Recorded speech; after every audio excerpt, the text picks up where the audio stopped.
نحمده ونستعينه ونستغفره ونؤمن به ونتوب إليه ونعوذ بالله من شرور أنفسنا ومن سيئات أعمالنا من يهده الله فلا مضل له ومن يضلله فلا هادي له وأشهد أن لا إله إلا الله وأشهد أن محمدا عبده ورسوله أما بعد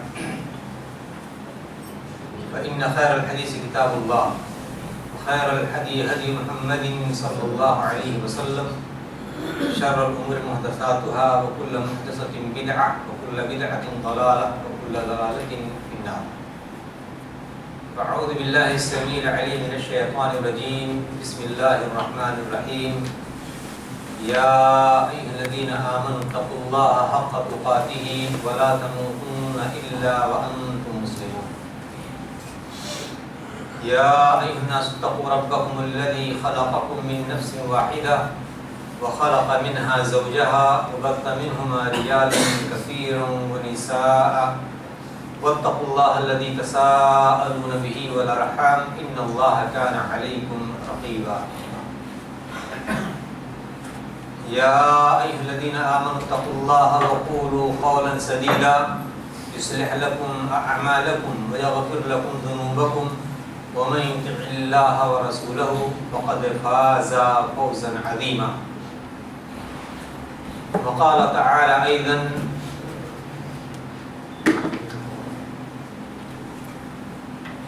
ويوم يعض الظالم على يديه يقول يا ليتني اتخذت مع الرسول سبيلا يا ويلتى ليتني لم أتخذ فلانا خليلا لقد أضلني عن الذكر بعد إذ جاءني وكان الشيطان للإنسان خذولا وقال الرسول يا رب إن قوم اتخذوا هذا القرآن مهجورا.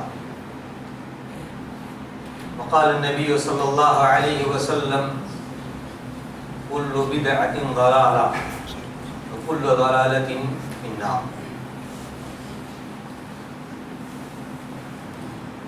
ہر طرح کی حمد و ثنا عظمت و کبریائی، ہر طرح کی تسبیح، تحمید، تحلیل اور بڑائی سب اللہ رب العزت کے لیے ہے. اس نے کائنات میں اپنی عبادت و بندگی کے لیے ہمیں پیدا فرمایا اور ان عبادات اور بندگیوں کی ادائیگی کا طریقہ، اس کا سلیقہ، انداز سکھلانے اور بتلانے کے لیے اللہ تبارک تعالیٰ نے قرآن کریم جیسی عظیم کتاب اور اس کتاب کی تشریح، اس کی تعبیر اور تفسیر لوگوں تک پہنچانے کے لیے، لوگوں کو عبادات کے رموز، اس کے اسرار، اس کی کیفیات اور حالات سے آگاہی کے لیے اللہ تبارک تعالیٰ نے نبی محترم محمد بن عبداللہ صلی اللہ علیہ وسلم کو مبعوث فرمایا، جنہوں نے اللہ کی بندگی کا طریقہ، اللہ تبارک تعالیٰ کی عبادت کا سلیقہ اور ان عبادات اور بندگیوں پر اللہ تبارک تعالیٰ نے کن کن طرح کے اجر اور ثواب اپنے بندوں کو دینے کا وعدہ کیا ہے، نبی محترم صلی اللہ علیہ وسلم نے ان تمام چیزوں سے ہمیں واقف کار کرایا.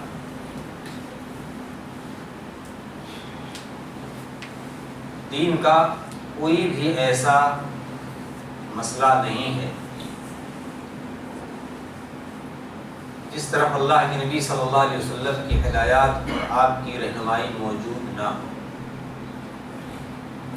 اس دین کا بڑے سے بڑا مسئلہ اور اس دین کا چھوٹے سے چھوٹا مسئلہ، بڑے سے بڑے مسائل میں توحید کی دعوت اور شرک کی اصاعت اور اس کی شناعت سے اللہ کے نبی نے جہاں آگاہ کیا ہے، وہیں پر اس دین کا سب سے معمولی مسئلہ جو استنجا، پیشاب اور پیخانے سے متعلق ہے، اللہ کے نبی صلی اللہ علیہ وسلم نے اس کے بھی آداب اور اس کے بھی سلیقے اور طریقے بتلا دیے۔ میرے بھائیو،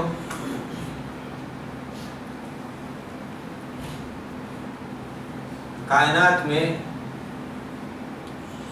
کچھ چیزیں انسانوں کے لیے نمونہ ہوا کرتی ہیں، اور آج کے اس معاشرتی اور اس اجتماعی زندگی کے اندر، اور جہاں پر تعلیم اور تعلم کا بہت بڑا انقلاب اس وقت واقع ہے، اس معاشرے اور اس مجتمع کے اندر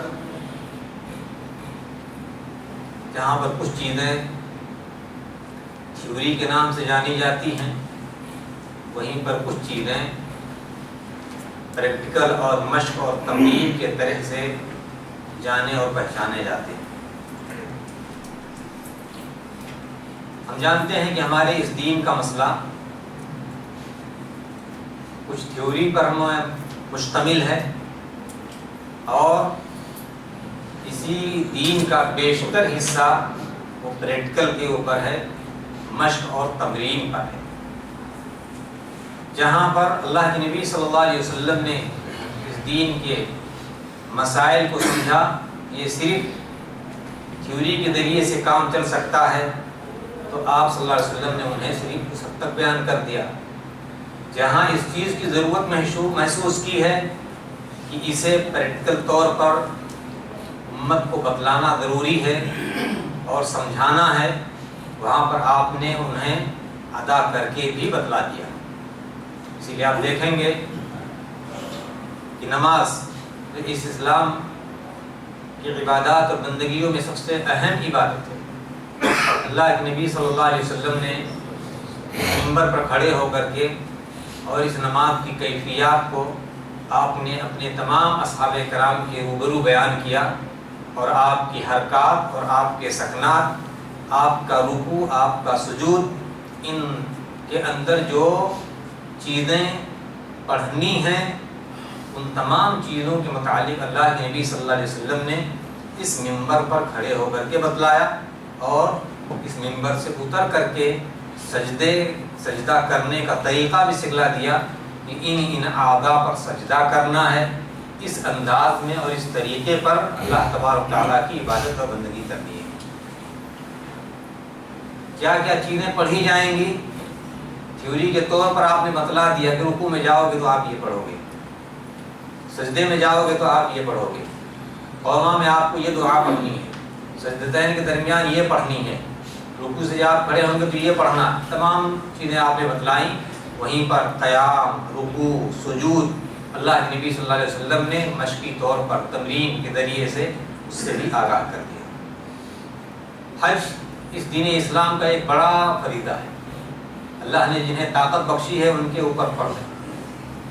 نبی محترم صلی اللہ علیہ وسلم نے حج کیا، اور آپ کے ساتھ جو صحابہ کرام موجود تھے، اور اس وقت ان کی جو تعداد ہے وہ تقریباً 1,00,000 سے زائد بتلائی جاتی ہے۔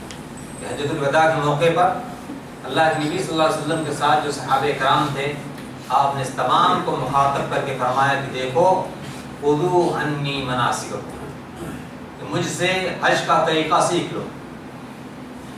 آپ نے وہاں دونوں چیزوں کے ذریعے سے آپ نے تھیوری بتلائی، یہ انداز ہے کرنے کا اس عبادت کے، اور وہیں پر آپ نے بنفس نفیس ان تمام ارکان کو صحابہ کرام کے ساتھ ادا کیا، اور کہا خذوا عنی مناسککم، مجھ سے حج کا طریقہ سیکھ لو۔ میں جب مینا میں جاؤں تو مینا میں جانے کا یہ وقت ہے، جتنے دیر قیام کروں اتنے دیر تک وہاں پر قیام کا حکم ہے۔ جس وقت میں نکل رہا ہوں مینا سے عرفات کے لیے، وہ وقت آپ جان لو۔ عرفات کب تک قیام کرنا ہے اسے بھی پہچان لو، عرفات سے کب نکلنا ہے یہ بھی جان لو، مزدلفہ میں کب پہنچنا ہے یہ بھی سمجھ لو، وہاں پر نمازیں کیسی ادا کی جائیں گی یہ صورتیں بھی جان لو۔ پھر اس کے بعد کب نکلو گے، منا کے لیے شیطان کو کنکری مارنے کے لیے یہ بھی سمجھ لو اللہ نبی نے تمام چیزوں کے بارے میں عملاً کر کے بتلا دیا کہ خذوا عنی مناسککم، مجھ سے حج کا طریقہ سیکھو۔ بس صحابہ کرام سے جہاں غلطیاں ہو گئیں تو آپ نے ان سے کہا کہ افعل ولا حرج۔ ایک نے آ کے کہا کہ اللہ نبی ہم نے قربانی کر لی، ایک نبی ہم نے یہ عمل نہیں کیا ہے۔ آپ نے کہا افعل ولا حرج، کر لو، کوئی حرج کی بات نہیں، تقدیم تاخیر اگر ہو جائے تو کوئی حرج کی بات نہیں۔ اللہ نبی نے وہاں کو تمام مسائل اپنے صحابہ کرام رضوان اللہ علیہم کو بتلا دیا۔ میرے بھائیو، یہ چند مثالیں میں نے آپ کو دیں کہ اس دین کا کوئی بھی ایسا مسئلہ نہیں جس بارے میں اللہ نبی صلی اللہ علیہ وسلم نے ہمارے لیے ہدایت نہ فرما دی ہو۔ اور اللہ تبارک تعالیٰ نے قرآن مجید نازل فرما کر کے اللہ کے نبی صلی اللہ علیہ وسلم کی رہنمائی فرمائی، اور آپ نے قرآن کریم کی روشنی میں ہم امت محمدیہ کی قیامت تک آنے والی لوگوں کے لیے اللہ کے نبی صلی اللہ علیہ وسلم ایک اسوہ اور نمونہ کے طور پر اس دنیا کے اندر اپنی تمام تر چیزیں چھوڑ کر کے چلے گئے۔ اور اس پر اللہ تبارک تعالیٰ نے یہ بھی کہہ دیا کہ لقد کان لکم فی رسول اللہ اسوۃ حسنہ، لام تاکید تب تاکید، جو لوگ عربی قاعدے سے واقف ہیں وہ جانتے ہیں، لقد کان لکم فی رسول اللہ اسوۃ حسنہ، البتہ تحقیق کی، بے شک تمہارے لیے نبی محترم صلی اللہ علیہ وسلم کی زندگی کے اندر نمونہ، وہ اسوہ ہے، وہ نمونہ ہے، وہ آپ کے لیے ہر معاملے میں آئیڈیل ہے۔ تاکید در تاکید میرے بھائیو، لیکن آج آپ دیکھیں گے اپنے معاشرے کے اندر جو نماز اللہ کے نبی نے منبر سے سب سکھلایا صحابہ کرام کو، اس وقت تک کسی کے نماز کے اندر کوئی فرق نہیں تھا۔ صحابہ تھے، کوئی فرق نہیں تھا کسی کے اندر۔ ظاہر سی بات ہے منبر پر آپ نے جو نماز سمجھائی ہوگی وہ دو چار طرح کی نماز نہیں بتلائی، بتایا ہوگا تو ایک ہی حج اللہ کے نبی نے زندگی میں ایک ہی بار کیا، حج کا طریقہ بھی آپ نے ایک ہی بار بتلایا ہوگا، لیکن آج ہماری نمازوں میں فرق ہو گئے اور ہمارے حج میں بھی فرق ہو گئے۔ کیوں ایسا؟ اس لیے کہ ہم نے آپ صلی اللہ علیہ وسلم کی ہدایت اور آپ کی رہنمائی میں ہم اپنی عبادات اور بندگیوں کو نہیں کر رہے ہیں۔ اور آپ یہ جان لیجئے کہ یہ اللہ کے نبی صلی اللہ علیہ وسلم کے بتائے ہوئے طریقے کے مطابق عبادات اور بندگیاں نہ کرنا یہ صرف اتنا معمولی مسئلہ نہیں ہے جتنا آج لوگوں نے سمجھا ہے۔ مسئلہ بہت خطرناک ہے۔ خطرناک یہ ہے کہ اگر آپ اللہ کے نبی صلی اللہ علیہ وسلم کے بتائے ہوئے طریقے کے مطابق آپ عمل نہیں کریں گے تو آپ دیکھیے قرآن کریم کی چند آیات کی روشنی میں اور نبی محترم صلی اللہ علیہ وسلم کی ہدایات کی روشنی میں کہ ایسے لوگوں کا معاملہ کیا ہے۔ آئیڈیل آپ متعین ہو گئے، آپ نمونہ ہیں، اسوہ ہیں ساری انسانیت کے لیے، مرد، عورت، بوڑھے، جوان، بچے، سب کے لیے۔ اللہ کے نبی صلی اللہ علیہ وسلم نے مردوں کے لیے، عورتوں کے لیے، بچوں کے لیے، سب کے لیے ہر چیز کا آپ اسوہ اور نمونہ ہے۔ کہیں کوئی فرق ہے کسی میں نہیں ہے، جہاں ضرورت تھی وہاں اس کی وضاحت کر دی گئی۔ لیکن اس کے باوجود یہ اختلافات کیوں ہیں؟ یہ اختلافات اگر امت کے اندر پائے جائیں تو یا تو وہ دین ہوں گے اور یا وہ دین سے خارج ہوں گے۔ جس پہ اختلاف نہیں ہے وہ دین ہے، اور جس کے اندر اللہ کے نبی صلی اللہ علیہ وسلم کی عبادات اور بندگیوں سے ہٹ کر کے جو اختلاف پایا جاتا ہے گویا کہ وہ دین نہیں، اسی کو بدعت کہا جاتا ہے۔ یعنی جو نمونہ اللہ کے نبی صلی اللہ علیہ وسلم عبادات اور بندگیوں کا یا معاشرتی زندگی کا جو آپ چھوڑ کر کے گئے تھے، اگر اس طریقے پر عمل نہیں ہے تو گویا کہ وہ چیز دین سے نہیں ہے۔ اب دین سے نہیں ہے یا تو وہ اپنی ایجاد یعنی اپنی نفسانی خواہشات اور اپنے طور طریقے کے مطابق ہوگی، یا کسی غیر سے ہم نے ادھار لیا ہوگا۔ دو ہی چیزیں ہو سکتی ہیں، یا تو ہم نے اپنے نفس سے یہ ایسا ہونا چاہیے، اسے ایسے ادا کرنا چاہیے، اس میں یہ کر سکتے ہیں، ایسا کرنا چاہیے، یا تو ہماری اپنے نفس کی اپج ہوگی، ہم نے اپنے نفسانی طور پر اس کو ایجاد کیا ہوگا، اختراع کیا ہوگا، اور یا پھر ہم نے کسی دوسرے سے ادھار لیا ہوگا۔ دیکھا ہوگا کہ کسی یہاں اس طریقے پر پایا جاتا ہے۔ میں ایک مثال معمولی سے دیتا ہوں۔ حضرت سلمان فارسی رضی اللہ تعالیٰ عنہ مجوسی، باپ مجوسی خاندان، آگ پرست، آگ کی پوجا کرنے والے. باپ آگ جلاتا اور بہت بڑا پنڈت اس دور کا حضرت سلمان فارسی رضی اللہ تعالیٰ عنہ کو اسی کام پر متعین کرنا چاہا. ان کا ایک باب تھا، صحیح بخاری میں واقعہ تفصیل سے ان کے زمانی موجود ہے. ان کے اپنے اسلام کا جو واقعہ ہے، اللہ کے نبی صلی اللہ علیہ وسلم کی اس جلیل القدر صحابی نے اپنی زبانی اپنا اسلام کا قصہ انہوں نے بیان کیا ہے. وہاں سے قریب ہی ان کے والد کا ایک باغ تھا. اس باغ کے اندر باپ نے ایک بار انہیں جانے کے لیے کہہ دیا. ابھی باغ میں جا رہے کہ راستے میں کنیسا سے ان کا گزر ہوا، عیسائیوں کے معبد سے ان کا گزر ہوا. دیکھا کہ عیسائیوں کی عبادت کا طریقہ بڑا اچھا ہے. ہمارے باپ تو آگ جلاتے ہیں، اس کی پوجا پرستش کرتے ہیں، لیکن ان کا انداز اچھا ہے. دل میں بات اتر آئی اور چلے گئے کہاں؟ اپنے والد کے پاس، اور ان کے سامنے ان کی خصوصیات بیان کر دی کہ نہیں، ان کی عبادت کا طریقہ اچھا ہے. باپ کو لگ گیا کہ اب یہ ثابت ہو گیا، بددین ہو گیا، دین سے نکل گیا. ایک طویل واقعہ ہے ان کے اسلام کا، اور وقت ہے فرصت ملے تو ان کے اسلام کا واقعہ آپ پڑھیے کہ کس طریقے سے وہ دین حق کے اوپر وہ آتے. کہنے مقصد یہ ہے کہ کچھ چیزیں یا تو انسان کی اپنے نفس کی ایجاد کردہ ہوتی ہیں، اور یا پھر انسان کہیں سے اسے ادھار لے لیتا. خاص طور سے ہم جس ملک میں ہیں، اس ملک میں ادھار بہت ساری چیزیں ملتی ہیں. یہاں پر ادھار یعنی دوسرے لوگوں کی چیزیں یہاں پر ملنے کے بہت سارے چانس ہیں. ہاں، یہاں پر آپ کو سکھ بھی ملیں گے، یہاں آپ کو عیسائی بھی ملیں گے، یہاں یہودی بھی ملیں گے، یہاں پر بدھسٹ بھی آپ کو ملیں گے، یہاں پر دوسرے لوگ بھی ملیں گے، ہر طرح کے لوگ ملیں گے. اور ہر طرح سے لوگوں کی چیزیں آج ہماری زندگیوں کے اندر آ گئی. نماز میں بھی آ گئی ہیں، معاملات میں بھی آ گئی ہیں، اور اسی طریقے سے رسوم و رواج میں بھی، شادی بیاہ میں بھی آ گئی ہیں. جو ان کی تھی آج وہ ہمارے میں آ گئی. بہرحال اسلامی بھائی یہ جان لیجیے کہ اگر وہ دین سے ہٹ کر کے ہے تو یہ دو چیزیں ہوں گی، یا تو یہ نفس پرستی ہوگی، اور یا پھر وہ انسان کی کہیں دوسری جگہوں سے اس نے اسے اخذ کیا ہوگا. اسے آپ آگے تھوڑا سا آ جائیے.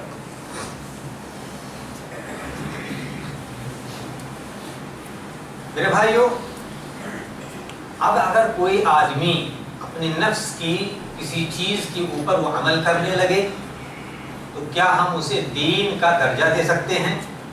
نہیں دے سکتے. اس لیے کہ دین یہ دنیاوی نہیں ہے، دین آسمانی ہے. دین یہ انسانی نہیں ہے، یہ دین نبوی دین، نبی کے ذریعے سے آیا، عام انسان کے ذریعے سے نہیں آیا. ہماری نفس جس چیز کو کہتی وہ دین نہیں ہو سکتا. غیروں سے جو ہم نے ادھار لے لیا ہے وہ دین نہیں ہو سکتا. دین وہی ہوگا جو آسمان سے آیا ہے اور نبی محترم صلی اللہ علیہ وسلم کے واسطے سے آیا، وہی دین ہوگا، اس کے علاوہ کوئی دین نہیں ہوگا. اگر ہم نے اپنے نفس کے مطابق عمل کیا تو اس کا کیا معاملہ ہے؟ کسی سے ادھار لے لیا ہے تو اس کا کیا معاملہ ہے؟ آئیے دیکھیں قرآن مجید کی وہ آیت جو آخری آیت کہی جاتی ہے اور حجۃ الوداع کے موقع سے نازل ہوئی تھی، جس کے اندر اللہ تبارک و تعالیٰ فرماتے ہیں کہ الیوم اکملت لکم دینکم واتممت علیکم نعمتی ورضیت لکم الاسلام دینا. آج ہم نے دین مکمل کر دیا. اس کا معنی یہ ہے کہ اس کے بعد کوئی بھی چیز وہ دین نہیں ہو سکتی. کامل کا معنی یہ ہے کہ گلاس بھرا ہوا ہے، اب اس میں ایک قطرہ بھی ڈالیں گے تو باہر جائے گا. جب اللہ کہتے ہیں کہ ہم نے اسے مکمل کر دیا تو وہ مکمل ہے، اور اللہ کہیں کہ مکمل ہے تو کوئی شبہ گنجائش اس میں نہیں گنجائش. اور اگر کوئی گنجائش کا راستہ نکالے تو اللہ تبارک تعالیٰ کے اوپر وہ الزام اور اتہام ہوگا، جھوٹ صادق آئے گا. الیوم اکملت لکم دینکم، یہ آیت نازل ہوتی ہے تو ایک دو لوگ موجود نہیں تھے وہاں پر، تقریباً 1,00,000 صحابہ کرام کا مجمع تھا. آج کا وہ دن بھی معروف ہے، اسی لیے یہودی کہتے تھے حضرت عمر فاروق رضی اللہ تعالیٰ عنہ سے کہ اگر ہم لوگوں کے ہاں معاملہ ہو جاتا کہ یہ آخری آیت یعنی دین کی تکمیل کی آخری آیت نازل ہوئی ہے تو ہم لوگ اس دن کو ہم لوگ عید کا دن منا لیتے. یعنی ان یہودیوں کو بھی پتا تھا، یعنی معلوم تھا کہ دین مکمل ہو جائے تو گویا کہ یہ جشن کا دن ہے، گویا بہت اہم دن ہے، بڑا دن ہے.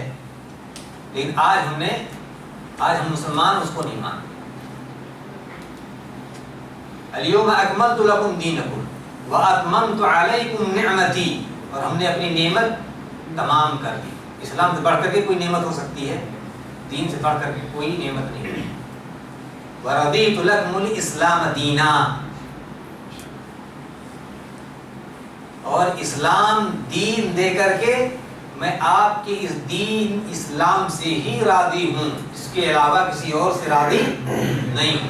اگر کوئی آدمی اسلام سے ہٹ کر کے کوئی چیز لائے، کتنی بھی اچھی چیز ہو، کتنی بھی پسندیدہ چیز ہو، لیکن وہ اسلام نہیں ہو سکتا.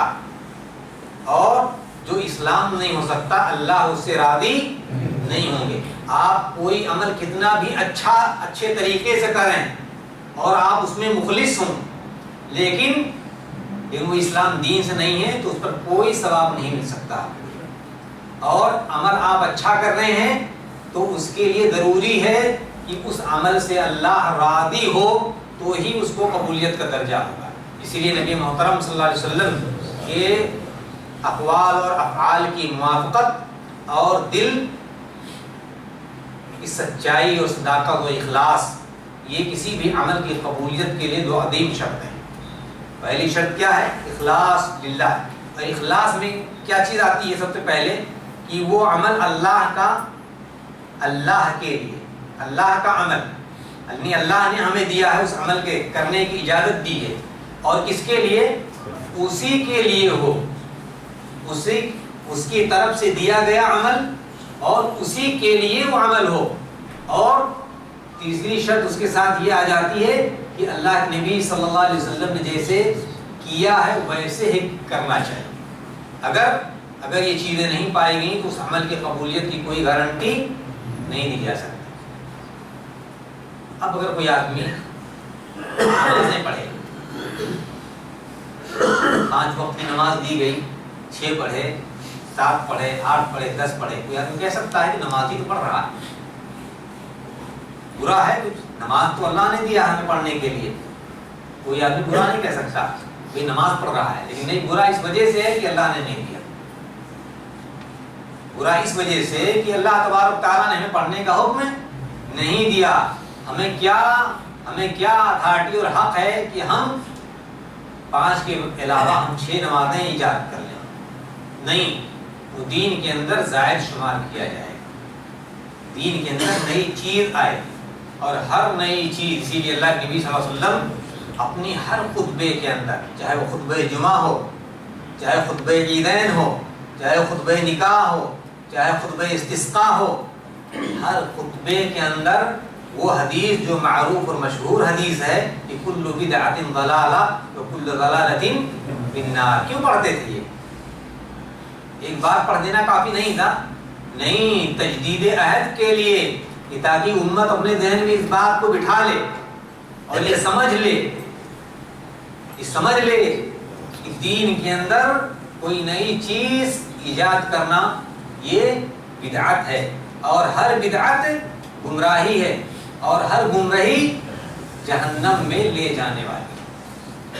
ہر خطبے کے اندر اللہ کے نبی صلی اللہ علیہ وسلم اس حدیث کو پڑھا کرتے. اب اگر کوئی آدمی اللہ کے نبی صلی اللہ علیہ وسلم کے بتائے ہوئے طریقے کے مطابق عمل نہ کرے تو وہ تو بدعت ٹھہری وہ چیز. اور اس بدعت پر عمل کرنا صرف ایسا نہیں ہے کہ اسے ثواب نہیں ملے گا.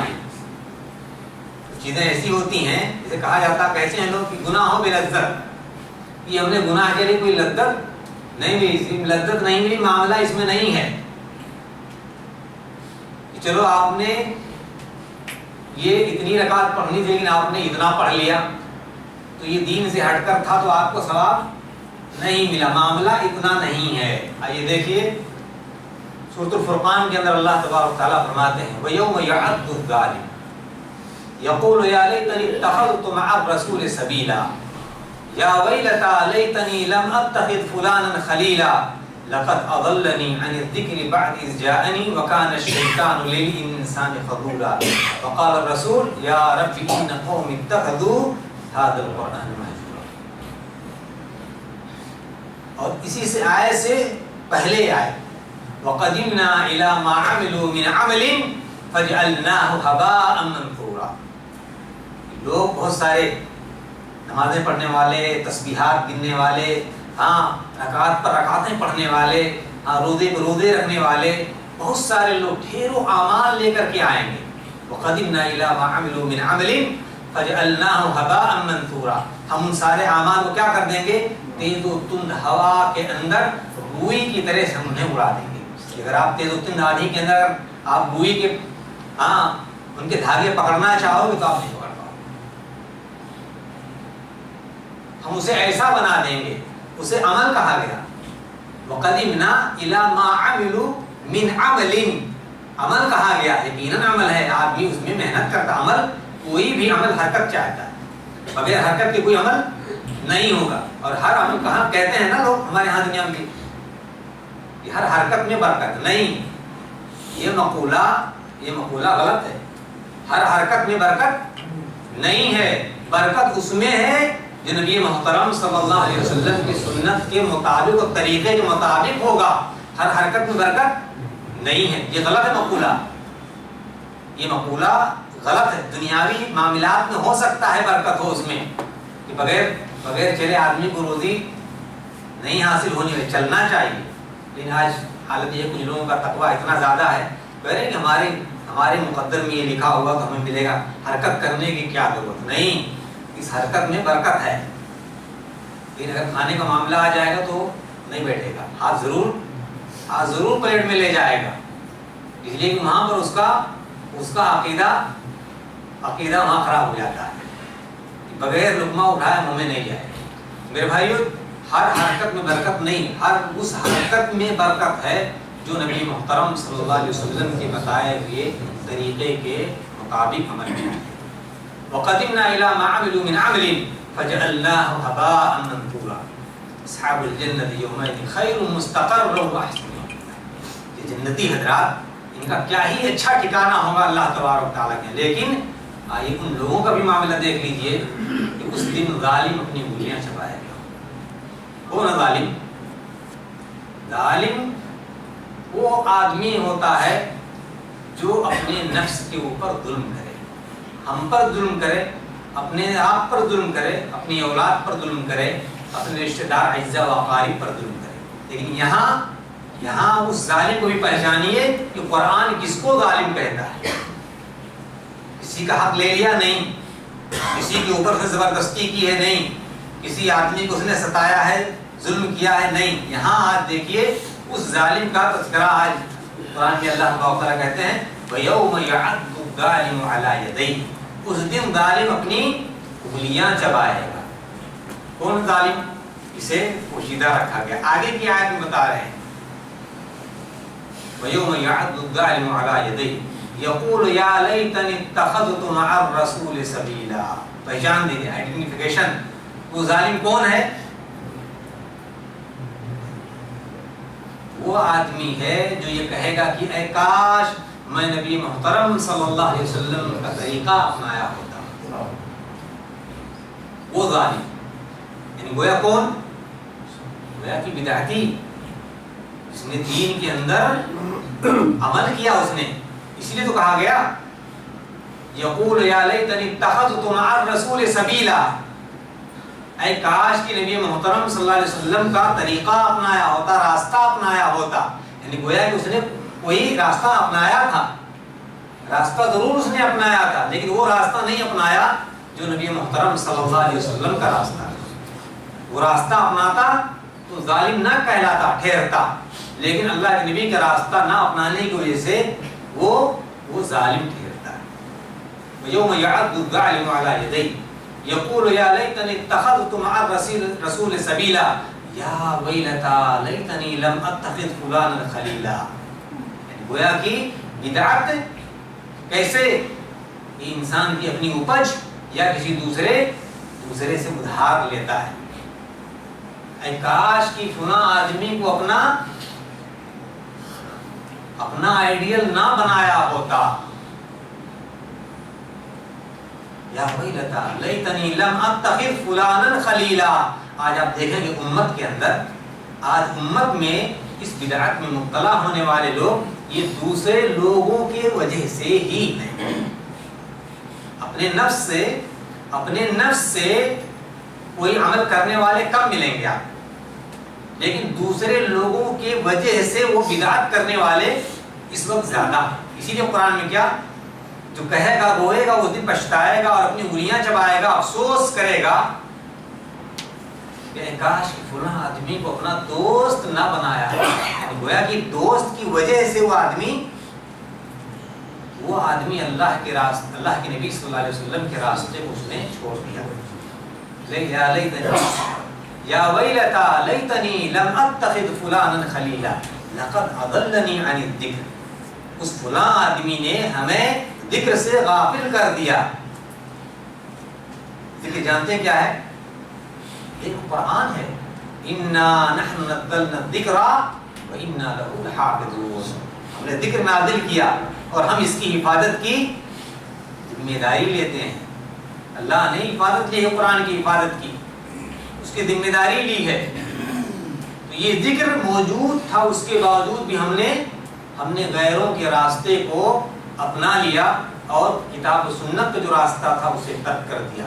نبی محترم صلی اللہ علیہ وسلم جو راستہ ہمیں بتلا کر کے گئے تھے، ہم اس راستے کے اوپر عمل نہیں کیے، جس کی وجہ سے انسان اس دن پچھتا ہے. میرے بھائیوں، اس لیے ہمیں چاہیے کہ ہم آپ صلی اللہ علیہ وسلم کے طریقے کے مطابق زندگی گزاریں. یہی مطلوب ہے اور اسی پر انسان کو اسی پر صلاح ملنے والا ہے. آگے دیکھیے جو آیت مزید اور اس کی وضاحت ہو جا رہی ہے. یا ویلتا لیتنی لم اتخذ فلانا خلیلا لقد اضلنی عن الذکر بعد اذ جاءنی وکان الشیطان للانسان خذولا. اور یہ شیطان ہی تھا جو انسان کی رسوائی کا باعث بنا ہے. رسوا جس نے کیا وہ کون تھا؟ وہ شیطان تھا. اب یہ شیطان یا تو آپ کے نفس میں وسوسہ ڈالے گا، اور یا پھر یہ شیطان انسان کی شکل میں آپ کو اللہ کے راستے سے، نبی محترم صلی اللہ علیہ وسلم کی سنت سے غافل کرنے والا ہے. جو لوگ یہ دونوں چیزیں اپناتے ہیں وہ لوگ گمراہ ہوتے ہیں. نفس کی خواہش کے مطابق اگر کسی چیز کو سمجھ لو کہ یہ چیز بڑی اچھی ہے، ایسے کرنا چاہیے، نہیں، اسی کو تو کیا کہا گیا ہے؟ اسی کو کہا گیا ہے شہوات الغی، گمراہ شہوتیں جو انسان کو زائل کر انسان کو سیدھے راستے سے منحرف کر دیتی، انہیں پھیر دیتی. اسی لیے آپ دیکھیں گے سورۃ الاسراء کی آیت، فخلف من بعدهم خلف اضاعوا الصلاة واتبعوا الشهوات فسوف يلقون غيا. ان کے بعد ایک ناخلف جماعت آئی، صحابہ کرام رضوان اللہ اجمعین کی جماعت جو سنت پر عمل کرنے والے تھے. ہاں، اللہ کے نبی صلی اللہ علیہ وسلم کے بتائے ہوئے ہر عمل کے مطابق زندگی گزارنے والے تھے. لیکن جب ان کا زمانہ دھیرے دھیرے رخصت ہوا اور خیر قرون کے لوگ گزر گئے، پھر کیا ہوتے؟ کچھ لوگ ایسے آئے جنہوں نے نمازیں ضائع کر دی. اور نمازیں ضائع کس وجہ سے کی؟ کہ انہوں نے اپنے نفسانی خواہشات کی پیروی کر دی. شہوات، جیسے دل چاہا ویسی. آج آپ دیکھیں بدعتیں کتنے نئے انداز میں آ رہی ہیں. آج سے آپ 10 سال پہلے دیکھیں گے تو دوسرا انداز تھا، 20 سال پیچھے جائیں گے دوسرا انداز تھا، اور پیچھے جائیں دوسرا. لیکن اب یہ دھیرے دھیرے جتنے آگے آپ بڑھیں گے شکلیں بدلتی جائیں گی. اس لیے کہ بدعت کا کوئی سر پیر نہیں ہوتا ہے. اس لیے اس کا کوئی سر پیر نہیں، حقیقت نہیں ہوتی ہے، وہ سب فسانے ہوتے ہیں. انسان اس کے اندر جدت لے کر کے آتا ہے، جدت لے کر کے آتا ہے، اور آج یہ ہو رہا ہے، اور انشاءاللہ وہ دن بھی دور نہیں ہے کہ اس سے لوگ اکتا جائیں گے۔ آج اب شروع ہو گیا معاملہ، وہ شروع ہو گیا معاملہ کہ اب لوگ نفرتیں کرنے لگے۔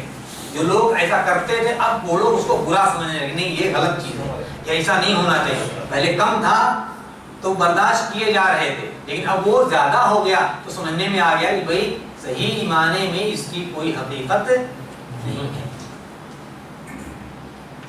اس کی کوئی حقیقت نہیں۔ اس وجہ سے لوگ اس وقت اس سے متنفر ہو رہے ہیں، اور الحمدللہ آج آپ دیکھیں گے جب یہ مناسبات آتی ہیں تو اس مناسبات میں میٹنگیں بلائی جاتی ہیں کہ نہیں یہ ایسا نہیں ہونا چاہیے، یہ غلط ہوگا، یہ ایسا کرنا غلط ہوگا۔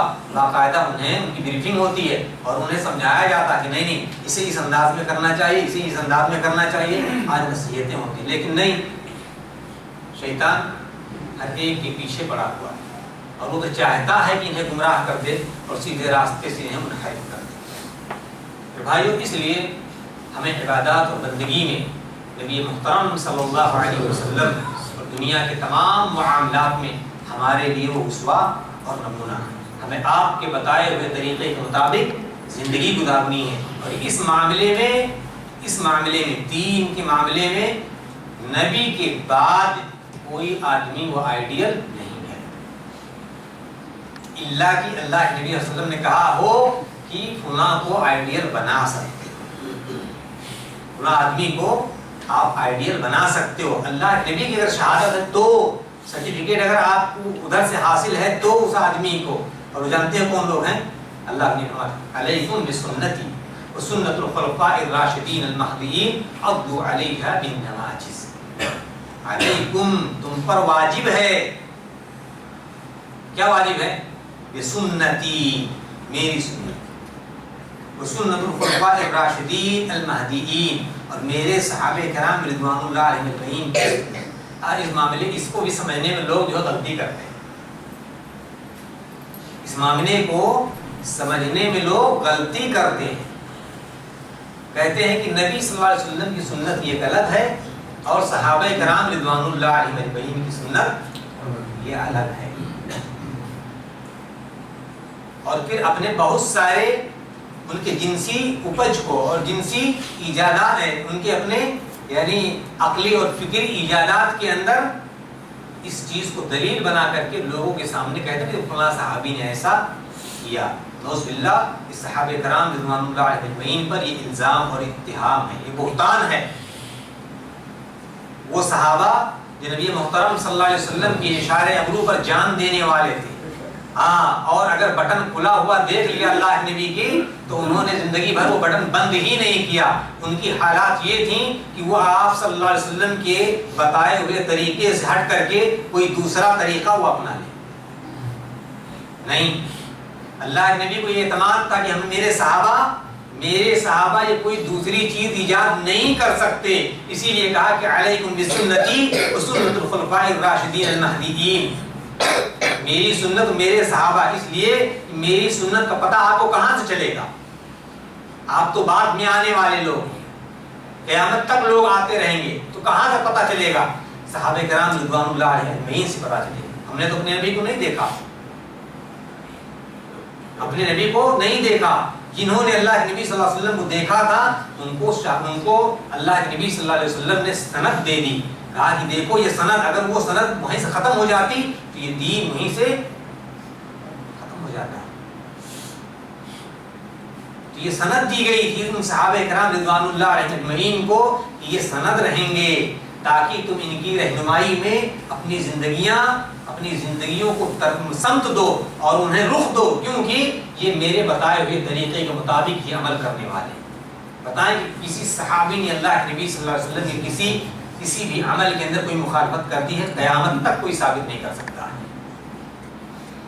بہت ساری چیزیں جو منسوخ کی جاتی ہیں بے بنیاد ہیں، بے بنیاد، کوئی بھی ایک بات نہیں ثابت کر سکتا ہے۔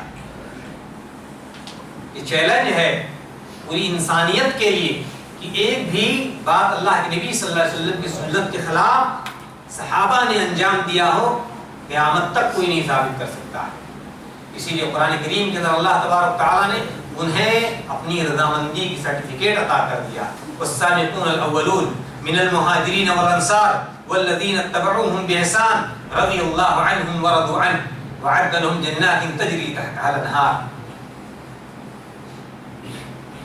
والسابقون الاولون، کون ہے سابقین؟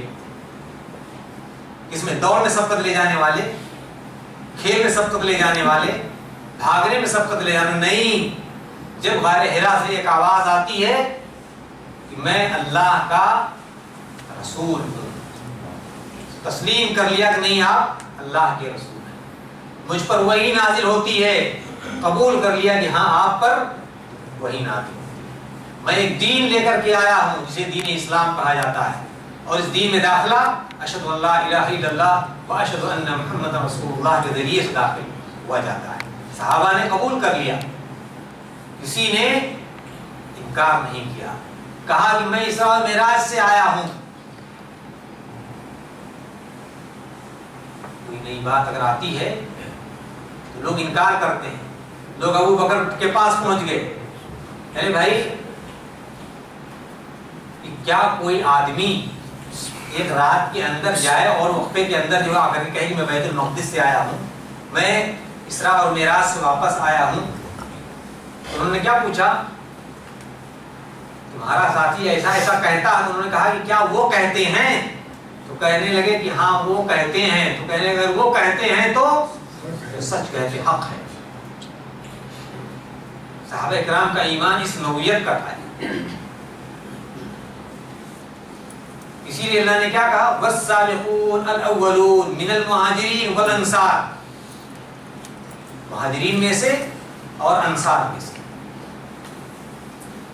والذین اتبعوہم بإحسان، اور ان کے طریقے پر چلنے والے، صحیح طریقے پر چلنے والے، رضی اللہ عنہم ورضوا عنہ، اللہ ان سے راضی ہوا اور وہ لوگ اللہ سے راضی ہوئے۔ یعنی جو لوگ صحابہ کرام کے طریقے پر چلنے والے اور صحابہ کرام اللہ کے نبی کے طریقے پر چلنے والے، وہ انصار اور مہاجرین، یہ سارے کے سارے لوگ اللہ کے نبی کی سنت کے مطابق زندگی گزارنے والے، اور جو لوگ صحابہ کرام کی زندگی کے مطابق، ان کے طور طریقے اور طریقے کے مطابق جو زندگی گزارتے ہیں، ان کے لیے بھی اللہ تبارک تعالیٰ کی رضامندی ہے۔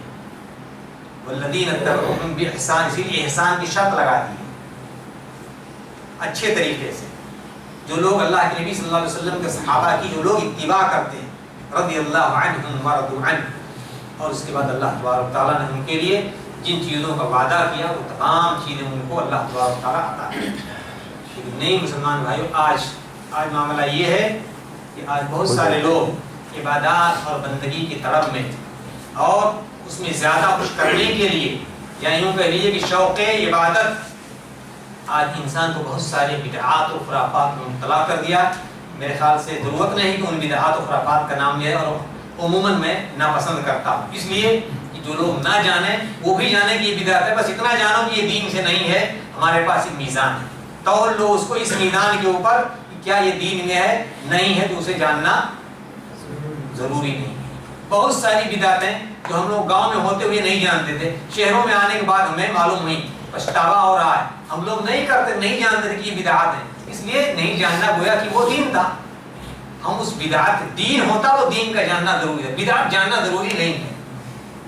دین اگر ہو تو اس کا جاننا ہمارے اوپر فرض ہے، طالب العلم فریضۃ علی کل مسلم۔ لیکن آج ہمارے بہت سارے خطبہ حضرات بھی یہ بدعت ضرورت نہیں ہے ان کا تذکرہ کرنے، بس صرف دین کیا یہ تلاش کرو، بدعت تو ویسے ہی آپ کو پتہ چل جائے گی کیا چیز ہے۔ دین تلاش کرو، دین کے مطابق عمل کرو، اور اسی کو اپنی زندگیوں کے اندر نافذ کرو، یہ ہمارے لیے یہ ضروری ہے۔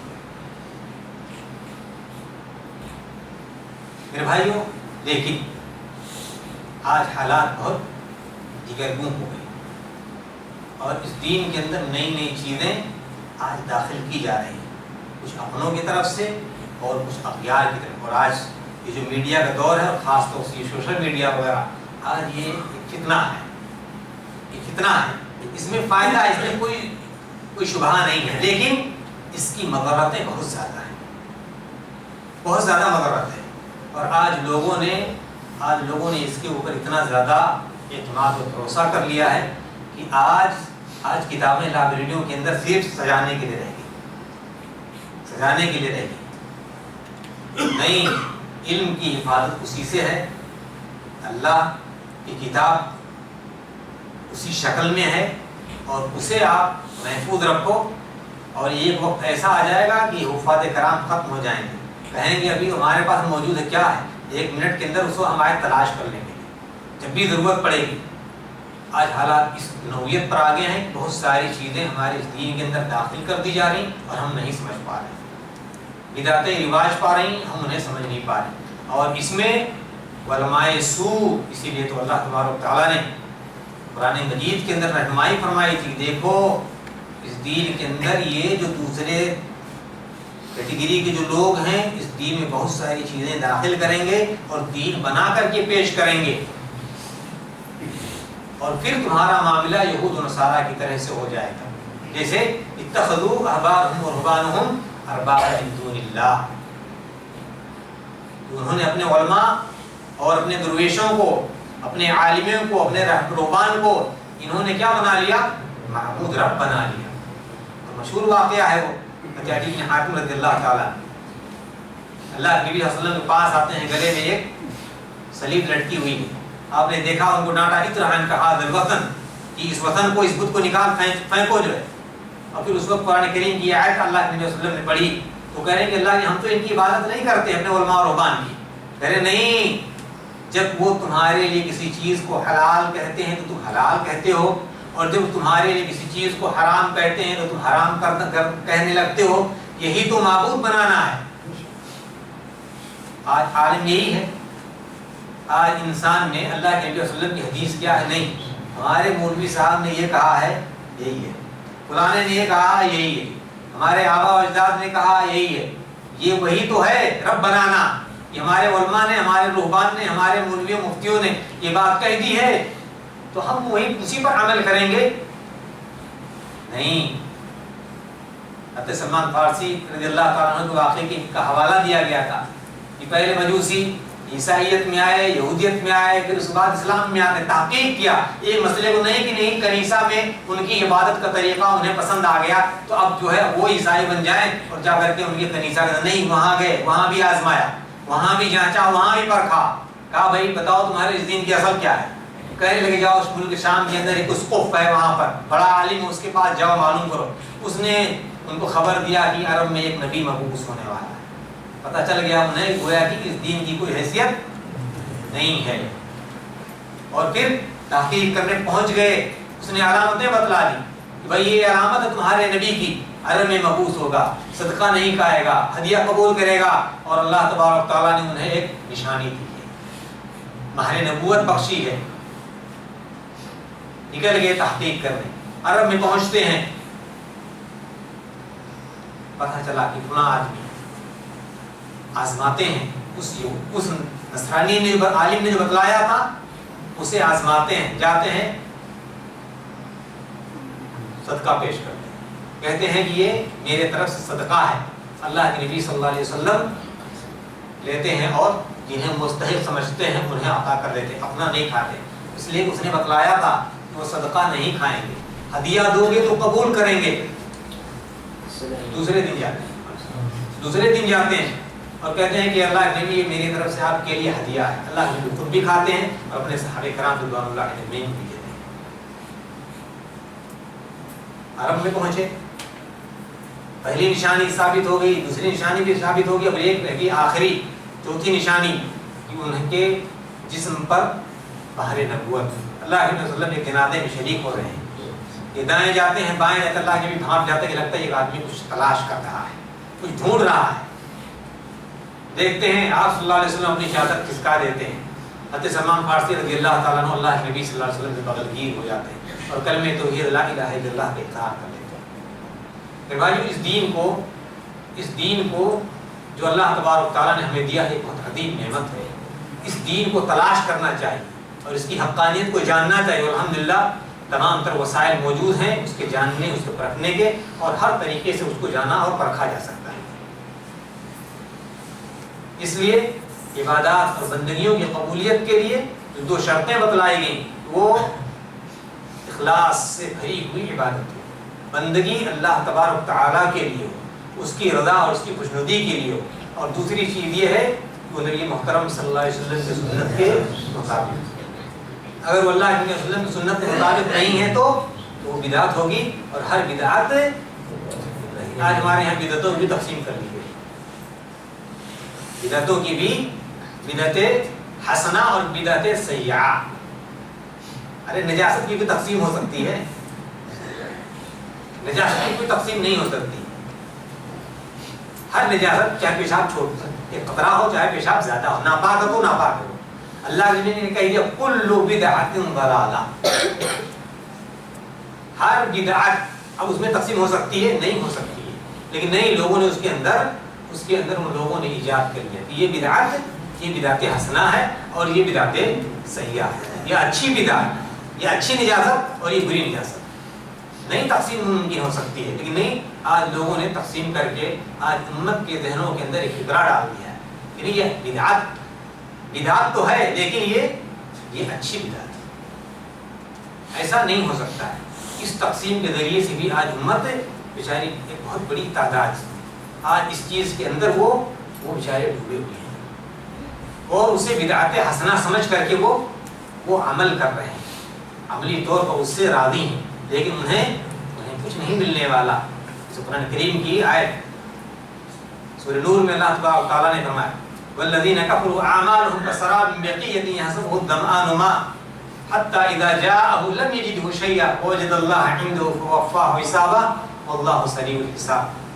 جو لوگ کفر کرتے ہیں یہ کفر ہے، عالم اللہ کے نبی کی حدیث موجود ہے، آپ کا طریقہ موجود ہے، آپ اسوہ و نمونہ ہیں، لیکن نہیں فلاں آدمی کے اللہ کے نبی صلی اللہ علیہ وسلم کے فرمان کو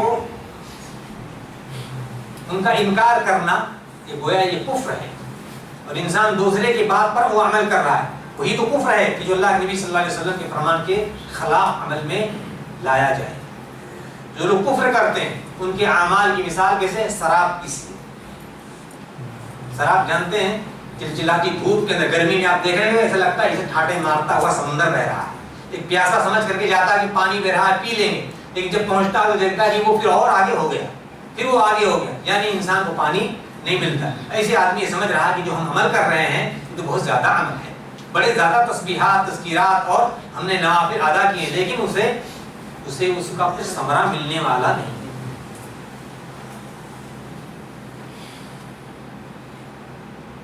اس لیے ہمیں چاہیے کہ ہم وہ عمل انجام دیں جو عمل اللہ کے نبی صلی اللہ علیہ وسلم کے طریقے کے مطابق ہو اور جس پر آپ نے عمل کیا ہو، اور صحابہ الحمدللہ اس چیز کے اوپر بہت زیادہ سختی سے عمل پیرا۔ میں آپ کو ایک مثال دیتا ہوں کہ حضرت عبداللہ بن عمر رضی اللہ تعالیٰ اس زمانے میں، ابھی تمہارے یہاں مسجدوں میں عورتوں کا داخلہ ممنوع قرار بلکہ حرام قرار دیا گیا، بازار میں جانا جائز ہے، شادی بیاہ میں جانا جائز ہے، عرس میں اور میلے ٹھیلے میں جانا جائز ہے، لیکن اگر نہیں جائز ہے کہیں تو مسجد میں جانا جائز نہیں ہے۔ اس زمانے میں اللہ کے رسول کے زمانے میں کہتے ہیں کہ نہیں وہ اس زمانے میں جائز تھا، بعد میں منع کر دیا، کسی نے منع کر دیا، اور کس کی بات کا کس کو یہ حیثیت حاصل ہے کہ منع کر دے؟ اگر ہم نے حیثیت دے دیا تو پھر وہی ہوگا اتخذوا احبارهم ورهبانهم اربابا من دون اللہ۔ اللہ نے بھی اجازت دی ہے، اللہ نے اجازت دی ہے، اب کوئی منع نہیں کر سکتا، قیامت تک کسی کو یہ حق حاصل نہیں ہے۔ اللہ کے نبی نے جب دیکھا کہ مسجد نبوی میں تعداد زیادہ ہو رہی ہے، مرد و خواتین، چھوٹی مسجد اور گزرگاہ نکلنے کے راستے ایک ہی تھے، اللہ کے نبی نے کہا کہ اے کاش کہ یہ راستہ عورتوں کے لیے خاص کر دیا جاتا، خاص نہیں کیا گیا۔ آج صرف خواہش تھی کہ اس راستے کو خواتین کے لیے خاص کر دیا جاتا۔ حضرت عبداللہ بن عمر رضی اللہ تعالیٰ عنہ جب تک زندہ رہے اس دروازے سے داخل نہیں ہوئے۔ اللہ کے نبی صلی اللہ علیہ وسلم کی خواہش کو سوچئے، خواہش کو اللہ نبی صلی اللہ علیہ وسلم نے منع نہیں کیا کہ بھائی اس سے مرد نہیں جائیں گے، لیکن آپ کی خواہش تھی، اس خواہش کے اوپر انہوں نے کیسا عمل کیا کہ زندگی میں جب تک باحیات رہے کبھی ادھر سے نہیں انہی کا واقعہ ہے جو لوگ دلیل دیتے ہیں، کہتے ہیں کہ نہیں صحابہ کرام کی بھی باتوں کو عمل میں لانا چاہیے، نعوذ باللہ۔ پہلے تو یہی غلط ہے کہ صحابہ کرام رضوان اللہ علیہم اجمعین یہ کسی بھی معاملے پر اللہ کے نبی صلی اللہ علیہ وسلم کے خلاف ایسا ثابت نہیں، کوئی نہیں ثابت کر سکتا ہے کہ نہیں وہ تمتع بالعمرہ، حج تمتع کو منع کرتے تھے۔ کچھ پس منظر دیکھو، جو والی ہوتا ہے، امیر المومنین جو ہوتا ہے، حکمراں جو ہوتا ہے، اس کے لیے کچھ چیزیں، کچھ ذمہ داریاں ہوتی ہیں۔ اگر اسے محسوس ہوتا، وہ قانون نہیں بدل سکتا، وہ قانون نہیں بدل سکتا، لیکن اس کے اندر مصلحت، اگر کسی چیز کی خیر کا پہلو اگر ہے تو اس کے اندر تبدیلی نہیں کر سکتا، لیکن اس میں کچھ گنجائش رہتی ہے اس مصلحت کے پیش نظر، وہ بھی دین سے ہے، وہ بھی دین سے ہے، اس کو اللہ تبارک و تعالیٰ حق دیتا ہے۔ مثال کے طور پر میں آپ کو بتاؤں کہ اگر آپ استاد ہو کسی اسکول کے اندر اور آپ دیکھتے ہیں کہ فلاں طالب علم یہ روزانہ تاخیر سے آتا ہے، آپ نے کہا کہ اگر کل تو تاخیر سے آئے گا تو پھر تیرا نام رجسٹر سے خارج کر دیا جائے گا، جبکہ اسکول کا ضابطہ کیا ہے؟ 80% اگر حاضری ہے تو آپ کو بیٹھنا، آپ اسکول سے آپ اسے ڈراپ نہیں کر سکتے، ایک ضابطہ اسکول کا ہے، 80% حاضری اس کی اٹینڈنس ہے اس کی، اور جس بچے کی اتنے ابھی بیچارہ ایک دن غیر حاضر ہوا تھا، آج دوسرے دن استاد نے اسے کہہ دیا کہ کل اگر غیر حاضر ہوا تو اسکول میں تجھے نہیں ہے، تیرا نام رجسٹر نکال دوں گا۔ قانون کیا ہے؟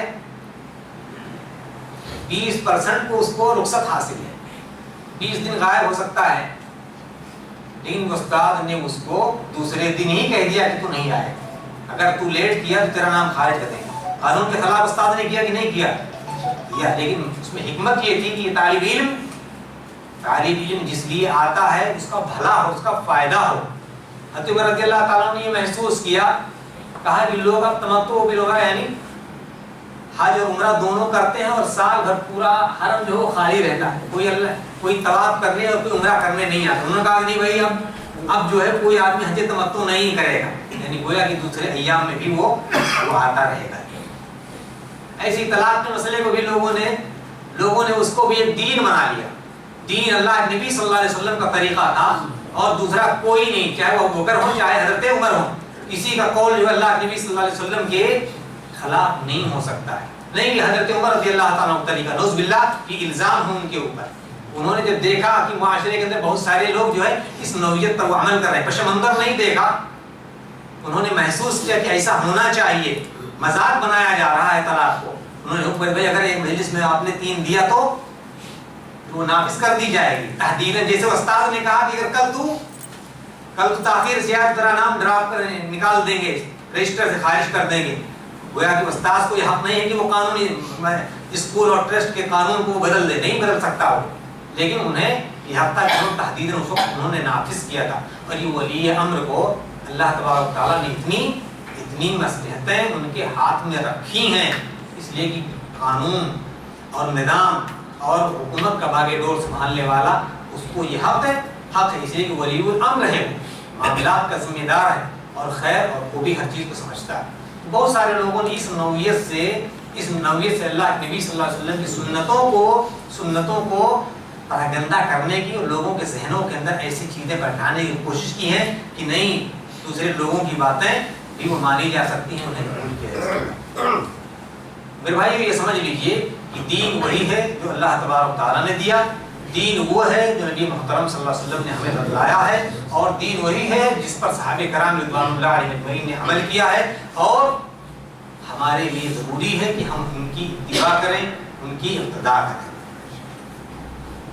دوسری جو بدعات اور خرافات اور نئی چیزیں جو ایجاد کی جا رہی ہیں اور ان کا تعلق دین سے نہیں ہے، تو ایسی تمام چیزیں مردود ہیں، اس پر عمل کرنے والا ان لوگوں میں سے ہوگا جو قیامت کے دن کا پھر افسوس ملے گا اور اپنے کیے کے اوپر نادم و شرمندہ ہوگا کہ کاش کہ ہم نے یہ عمل نہ کیا ہوتا اور نہ اس طریقے پر میں زندگی گزارا ہوتا۔ ہمارے لیے ضروری ہے کہ ہم قرآن کے مطابق زندگی گزاریں، نبی محترم صلی اللہ علیہ وسلم کی سنت کے مطابق زندگی گزاریں، اور صحابہ کرام رضوان اللہ علیہم ہمارے لیے اللہ کے نبی صلی اللہ علیہ وسلم کی سنت کے ساتھ وہ ہمارے لیے آئیڈیل نمونہ ہیں۔ ان کے طریقے کے مطابق زندگی گزارنا، چاہے وہ عقائد کے معاملات ہوں، چاہے وہ مسائل ہوں، چاہے وہ عبادات ہوں، ہاں سماجی اور معاشرتی مسائل، ہر مسئلے کے اندر ان کے طور طریقے کو اپنانا یہ ہمارے لیے ضروری ہے، اور اسی میں ہمارے لیے کامیابی و کامرانی ہے۔ اللہ تبارک و تعالیٰ سے دعا ہے کہ اللہ تبارک و تعالیٰ ہمیں خیر کی توفیق عطا فرمائے اور ہمیں دین کے اوپر عمل کرنے کی توفیق دے، اسلام کے مطابق ہمیں زندگی گزارنے کی توفیق دے، نبی محترم صلی اللہ علیہ وسلم کی سنت کے مطابق ہمیں زندگی گزارنے کی توفیق دے، ہمارے عبادات کے اندر اخلاص بھر دے، اور نبی محترم صلی اللہ علیہ وسلم کی سنت کے مطابق عبادات کو ادا کرنے کی توفیق عطا فرمائے۔ وآخر دعوانا الحمد للہ رب العالمین، وأقول قولي هذا واستغفر الله ربي من كل ذنب فاستغفروه إنه هو الغفور الرحيم۔